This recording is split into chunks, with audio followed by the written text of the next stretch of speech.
ভারত বাংলাদেশ উত্তেজনার মধ্যেই এবার বন্ধুরাষ্ট্র তুরস্ক থেকে লাইট ট্যাঙ্ক কেনার পরিকল্পনা করছে বাংলাদেশ।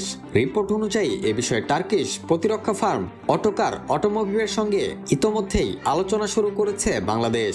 এক্ষেত্রে 26টি তুর্কিশ লাইট ট্যাঙ্ক তুলপার কিনবে বাংলাদেশ।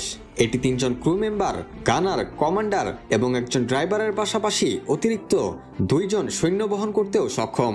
ট্যাঙ্কটিতে অত্যাধুনিক নেভিগেশন এবং পজিশনিং সিস্টেম, রেডিও, আন্তঃযোগাযোগ ব্যবস্থা, driver display unit, day night camera এবং স্বয়ংক্রিয় ট্র্যাক টেনশন সিস্টেমের মতো ফিচার বিদ্যমান রয়েছে।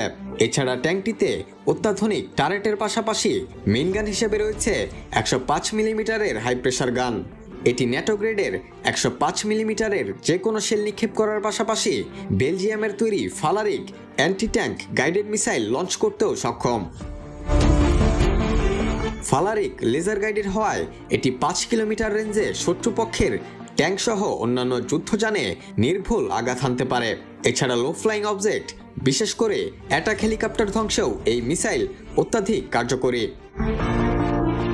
সেফটি ফিচার হিসেবে এর আর্মার থ্রেড লেভেল অনুযায়ী আপগ্রেড করার অপশন আছে। এছাড়া mine resistant air filtering system এবং শক অ্যাবজর্বিং সিট ব্যবহার করা হয়েছে। ভৌগোলিকভাবে নরম মাটি, পাহাড়ি এলাকা, নদী নালা বেশি থাকায় বাংলাদেশে হেভিওয়েট ব্যাটেল ট্যাঙ্ক ব্যবহার করা স্বস্তিদায়ক নয়। বর্তমানে বাংলাদেশ আর্মি 44টি Chinese lightweight VT-5 tank operate করছে। এবার তুর্কিশ লাইট ট্যাঙ্ক তুলপার নিয়ে আলোচনা হচ্ছে। তুর্কিশ গণমাধ্যমের সূত্র মতে 2025 সালেই ট্যাঙ্কগুলোর ডেলিভারি পাবে বাংলাদেশ। Rakibul Hasan, D News, Bangladesh.